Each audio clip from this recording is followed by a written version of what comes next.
siento que me están interrogando el Shinget. Ahí la foco. Vale, por favor. Comentabas hace unos momentos que antes el mayor promotor del antisemitismo en el mundo era la derecha y que hoy en día ha cambiado a ser la izquierda. ¿Por qué ha sido esto? 3 explicaciones posibles. La primera, mucha influencia de lo que se llama la interseccionalidad, una doctrina desarrollada en los años 90 en Los Ángeles que separa el mundo según tu identidad primaria. Si yo te digo, ¿cuál es tu identidad primaria? Tú ante todo eres ¿qué? Bueno, para algunas personas dicen que la identidad primaria está dividida entre los que son perjudicados todo el tiempo y los que son los perjudicadores. ¿Quiénes son los que son siempre pobres y víctimas? Todas las mujeres son siempre víctimas. Todas las personas de color son siempre víctimas. Todos los LGTB son siempre víctimas. Todos los palestinos son siempre víctimas. ¿Y quiénes son los que hacen el daño a la humanidad? Los blancos, los hombres, los heterosexuales, los judíos de Israel. Debido a que los malos se unen siempre, los perjudicados tenemos que hacerlo también de forma incondicional. Eso explica que grupos LGTB se unan a Irán. Eso es la interseccionalidad, primera explicación. Segunda, nosotros vivimos la modernidad. Estamos viendo una época histórica en donde vivimos más años, tenemos más cultura acumulada. El gran desafío para nosotros es, tenemos acceso a toda la información posible. La importancia ahora es diferenciar qué información es confiable y qué no. Pero acceso tenés a todas. Cuando nosotros éramos chicos teníamos que ir a la biblioteca a hacer un trabajo universitario. Y si tenías suerte, tu mamá te compraba un manual en tu casa. Vivimos la modernidad. Después de la caída del bloque soviético, algunas personas piensan que vivimos una época que es la posmodernidad y lo que tenemos que hacer es destruir al sistema, porque el sistema es inmoral. La ideología socialista fracasó, pero todas las ideologías fracasaron. Eso es el posmodernista que quiere destruir a la modernidad. Un partido político, por ejemplo, como el PRI, no es posmodernista. Quiere mantener lo que logramos como humanidad y hacer reformas para que va para allá. Un partido posmodernista quiere destruir el sistema. Si yo les hago una pregunta comprometida, ¿ustedes qué piensan? ¿Vuestro presidente actual es posmodernista o no? En el terreno no lo fue. Boric, por ejemplo, en Chile, es posmodernista claramente, pero el país no lo es. No lo van a dejar ser posmodernista. Milei también tiene rasgos posmodernistas. Quiere destruir el sistema de raíz. Es probable que no lo dejen. ¿Se entendió al principio? Los posmodernistas se unen con los premodernistas. ¿Para qué? Para destruir la modernidad. Entonces es común que la extrema izquierda sea aliada de Irán. Irán nos quiere volver a la Edad Media, los posmodernistas quieren destruir el sistema. Segunda explicación. Tercera, tiene que ver con el antisemitismo. Una persona de extrema izquierda odia a la cultura occidental. Odia la democracia, odia los valores occidentales, la economía de mercado. ¿Y qué ama? Los pueblos aborígenes, la comida naturista. En serio. Y cuando buscan cuál es el origen de los valores occidentales, ¿a dónde terminás? En la Biblia. Por lo tanto, asocian los valores occidentales al judaísmo y a Israel. Y si te puedes pensar, Israel es un país totalmente modernista y occidental. Nosotros tenemos fronteras, un pueblo adentro y un gobierno que protege a sus pueblos. Lo vieron perfectamente durante la época de la pandemia. El país salió a comprar vacunas para todos, todos en sus casas, le pagamos el 70% de desempleo, el país protege al ciudadano. Eso es un país viejo, con pensamiento modernista. La extrema izquierda odia a Occidente y por lo tanto, como odia los valores occidentales, odia al judío que representa mejor que nadie los valores occidentales. Es un nuevo modelo de antisemitismo. Te di 3 razones por las cuales la extrema izquierda tiene tendencias antisemitas fuertísimas. ¿Cuál es la ventaja que tenemos? Se lo puede vencer, porque la extrema izquierda y la extrema derecha tienen algo en común. Son esencialmente intelectuales. En otras palabras, el nivel de analfabetismo que ves en la extrema izquierda y la extrema derecha es parecido. Discutí intelectualmente y no piensa que la extrema izquierda tiene una aureola de intelectualidad, porque no la tiene. Discutí contenidos. El problema es que vos tenés muchas universidades que no son universidades que buscan la verdad, buscan narrativas. Y cuando no hay verdad y no buscas la verdad, y la narrativa vale lo mismo que la verdad, tenés gente que te puede perfectamente decir y gritar Palestina libre desde el río hasta el mar. Y te acercas y le dices, perdón, ¿qué río? No sé. ¿Qué mar? No sé tampoco. ¿Te das cuenta? No son intelectuales. Podés derrotarlos con el cerebro. ¿Cuál es el problema? Tenés que saber más que él. Y tenés que tener una actitud también de intentar derrotarlo intelectualmente. El punto de partida tiene que ser, no pienses que sabe más que tú, porque la intelectualidad de la extrema izquierda es un tema pasado. Igual que la extrema derecha. No hay diferencias.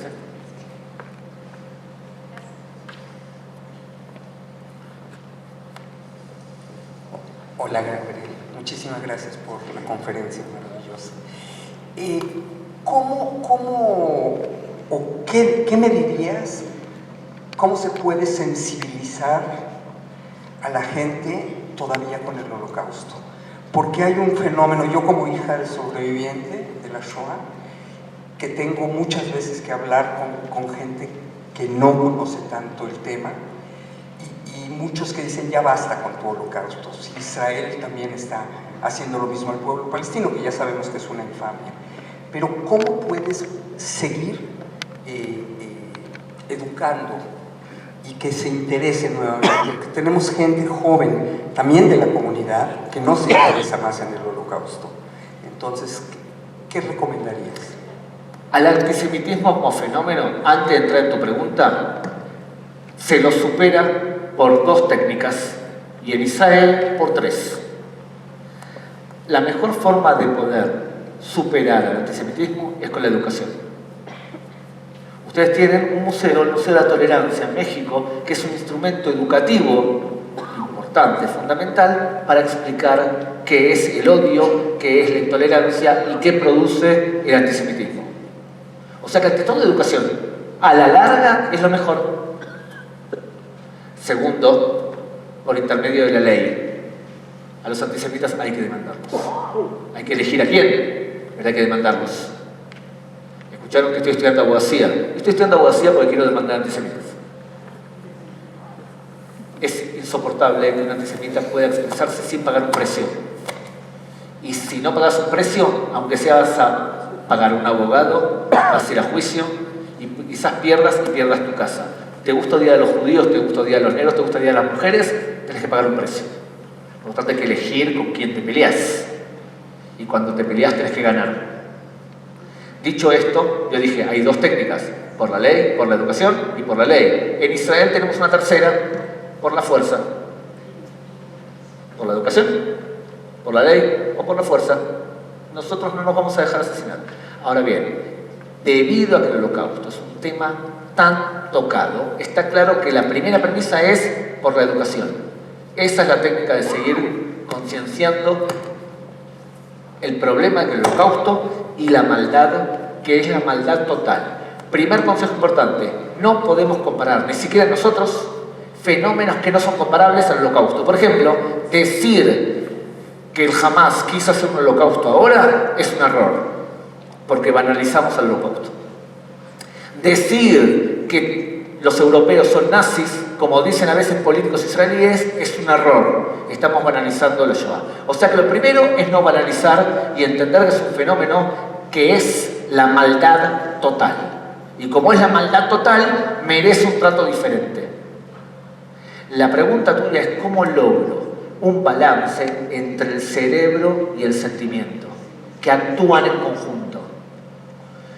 Muy bien, puede haber un montón de técnicas diferentes. Lamentablemente lo que te puedo decir es que vas a tener que ir probando, prueba y error.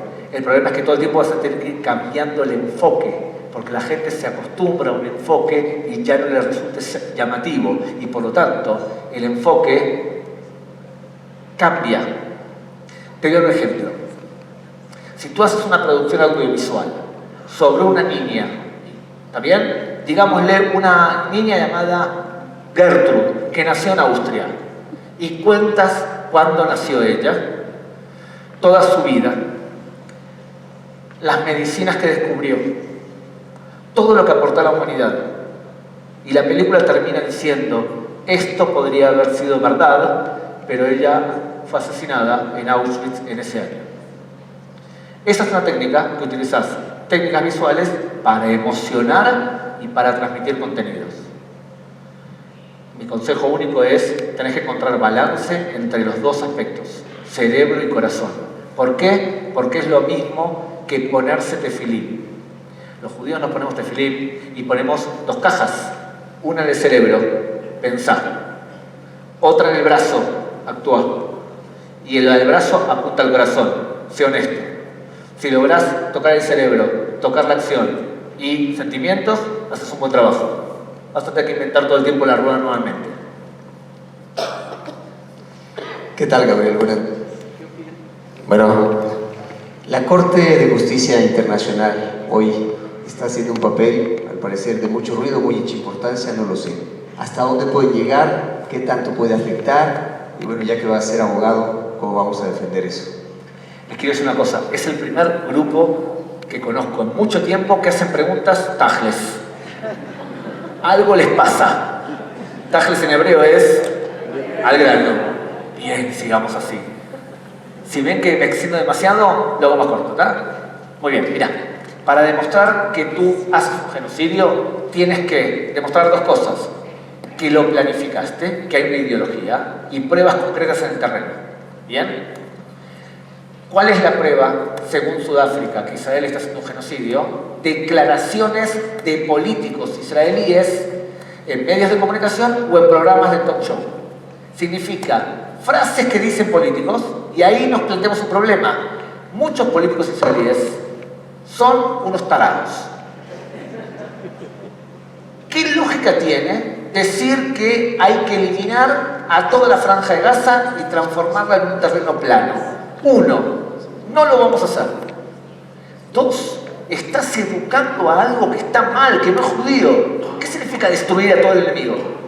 Hablar de Amalek. Sí, nosotros entendemos que Amalek significa el mal. Pero el que no entiende que Amalek es el mal, piensa que Amalek es la destrucción total de alguien. Entonces tenemos que ser muy cuidadosos con nuestras palabras. Esas palabras irresponsables no significa que hay una planificación detrás. Significa que hay políticos tontos. ¿Quién decide la política de Israel con respecto a la franja de Gaza? Primer ministro, ministro de Defensa, y todo el tiempo repiten, nosotros no queremos que mueran palestinos que no son combatientes. Y por eso les avisamos que se vayan de zonas de combate. Ahora bien, ¿cuál es la prueba fáctica del terreno que hay un genocidio? Ante todo, los números que le da el Hamas. Y los números que da el Hamas son números falsos. ¿Cuántos muertos palestinos? Es un tema que nunca trato en una entrevista, pero más o menos calculen que si se repite el patrón de conducta de los últimos 3 combates, la cifra de muertos es 1 contra 1. Significa, por cada civil que muere, muere un militar. 1 a 1. En Irak, 4 a 1. En Afganistán, 7 a 1. Israel está combatiendo de manera bastante exacta, porque el número de muertos contra un grupo terrorista que se esconde adrede detrás de civiles es bajo en comparación a combates similares. Significa que si es verdad que el ejército mató a 9.000 miembros de Hamas, la cifra no es 26.000, sino que es alrededor de 18.000. No importa, igual es un montón de muertos, pero no es la cifra que dice el Hamas. Y si vos decís que la mitad de los muertos son combatientes, no tenés ningún argumento para decir que es un genocidio. ¿Qué otro argumento más utiliza Sudáfrica? Dice que Israel le corta el agua a los palestinos. Entonces crea las condiciones para que haya un genocidio de facto. Mentira, Israel le da agua a los palestinos. A los palestinos que se fueron al sur. Y ahora los del norte también. Y tercer argumento es que Israel no le da diésel para la gasolina. Primero que Israel no le tiene que dar diésel, pero puede darle diésel de donaciones internacionales. Lo que pasa es que Israel sí le da diésel para poder maquinarias, para poder sacar agua, por ejemplo. El problema es que ese diésel se lo roba el Hamas. Por lo tanto, Israel no está comprometida a asegurarse que el diésel le llegue a la población civil, sino el culpable Hamas. No tiene sustento legal. No tiene sustento legal. ¿Puede ser que la Corte Penal Internacional de todas formas castigue a Israel? Puede, porque es un organismo político. No un organismo legal. No piensen que son jueces elegidos por la Asamblea General de la ONU. El problema es que si ellos culpan a Israel de genocidio, cuando hay un genocidio en serio, no va a haber jurisprudencia lógica. Cualquier cosa va a ser genocidio. Por lo tanto, los jueces tienen que cuidar de lo que emiten. Mi tendencia es a creer que van a decir que debe haber un cese de fuego inmediato de Hamás a Israel y no van a decir que Israel es un genocidio. Y creo eso porque no creo que ellos se quemen intelectualmente, porque van a quedar grabados en la historia como los que aprobaron una barbaridad legal. ¿Bien? ¿Qué se puede hacer nosotros? Yo les quiero decir una cosa. El otro día estaba con una profesora de ley internacional en un examen. Yo estudio en Argentina, por Zoom. Estoy en el examen y mi profesora abre el Zoom y dice: no te sigo en Instagram. Bárbara Brutsky, judía. Hicimos el examen, me parece que me ayudó un poco, no importa. Y cuando terminamos, le digo: ¿te puedo hacer una consulta? ¿Te puedo pasar un texto que escribí? Porque el ex fiscal de la Corte Penal Internacional, Luis Moreno Campo, hizo unas declaraciones terribles justificando algo que legalmente es una barbaridad y yo quería refutárselo. E hice un videito corto refutándoselo. Bien, al fiscal Luis Moreno Campo. Ella lo revisó y me dice: hagamos algo. Escribimos una carta, un petitorio bajo el estatus de amicus curiae, significa somos amigos de la Corte. Toda persona, no importa si es abogado o no, puede presentarse como amigo de la Corte y hacer un petitorio pidiéndole a la Corte Penal Internacional que desestime lo pedido por Sudáfrica. La entregamos hoy de noche, firmado por ella y por mí. Mañana aparece en Infobae. Yo lo quería titular: profesora y alumno impone una demanda contra Sudáfrica. ¿A qué nos lleva todo eso? El presidente de tu país dijo que Sudáfrica tenía cierta lógica la demanda. Lo expresó de otra manera. ¿Podemos nosotros quejarnos frente al presidente? Podemos. ¿Es lógico quejarse? No es lógico. Pero sería mucho más lógico hacer una demanda parecida, amicus curiae, desde abogados de México y presentarlo ante la Haya.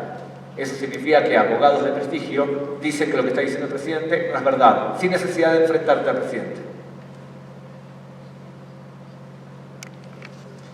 ¿Ok? Muy bien. Muchas gracias, Gabriel. Se acerca el final de nuestro evento y le solicito a los estudiantes subir al estrado para encender 6 velas en recuerdo de los 6 millones de judíos que fueron asesinados durante el Holocausto.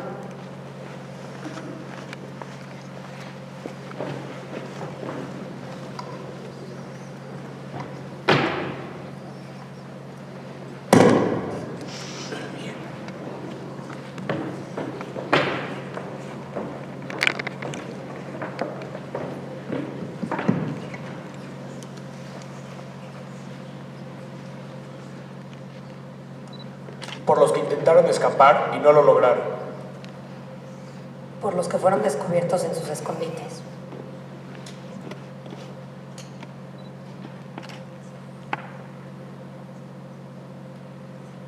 Por los valientes que se levantaron en puños.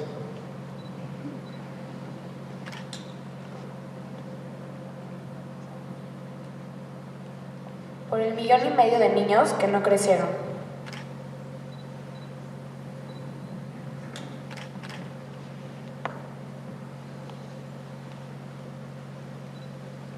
Por los jóvenes idealistas que lucharon hasta el final.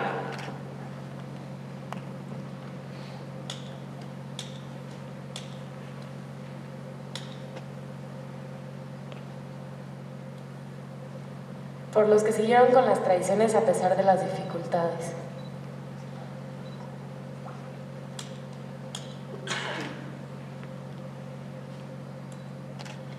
Hoy encendemos una vela más. Una vela distinta en honor al pueblo judío y a la situación que vive en la actualidad.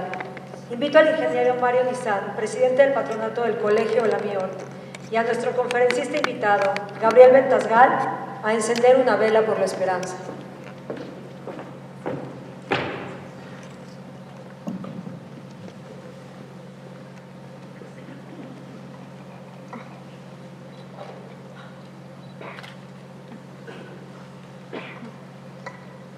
Por nuestros hermanos israelíes, que han sufrido y se han levantado, por la pronta liberación de los rehenes, por la sociedad israelí que ha impactado con su fortaleza, por la comunidad judía mundial que muestra su apoyo incondicional en cada oportunidad, porque llegue la paz pronto a Medio Oriente y al mundo entero.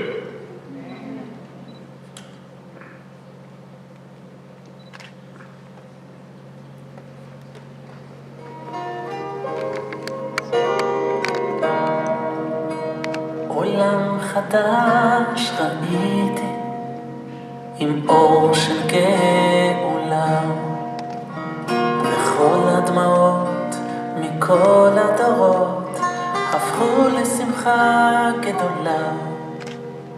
עולם חדש ראיתי בלי מלחמות ודם וכל האויבים נהיו אוהבים חיילים השבים לביתם. מתי זה יהיה? מתי זה יבוא? הלוואי בקרוב. די לצרות, תן עוד כוח לבכות. מתי נתעורר לעולם המושלם? מתי זה יגיע בסוף? אמן בקרוב. אחכה לו בכל יום שיבוא, ואז יהיה העולם המושלם. מתי?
Solicito al público ponerse de pie para entonar el himno de Israel, el Atikva. En la pantalla veremos imágenes de aviones de las Fuerzas Armadas de Israel sobrevolando el centro de exterminio de Auschwitz-Birkenau. Estas imágenes representan la promesa de que el Estado de Israel siempre velará por la seguridad de todos los judíos del mundo.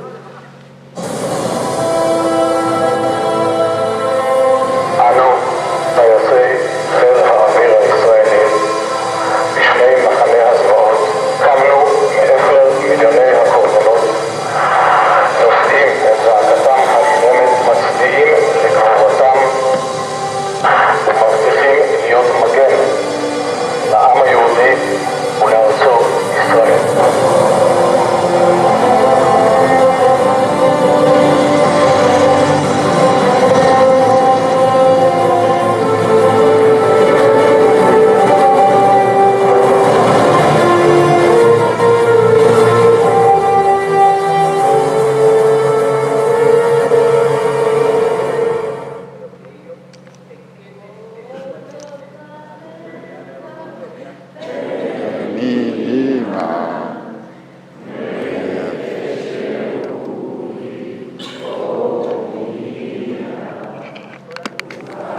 Muchísimas gracias por habernos acompañado el día de hoy.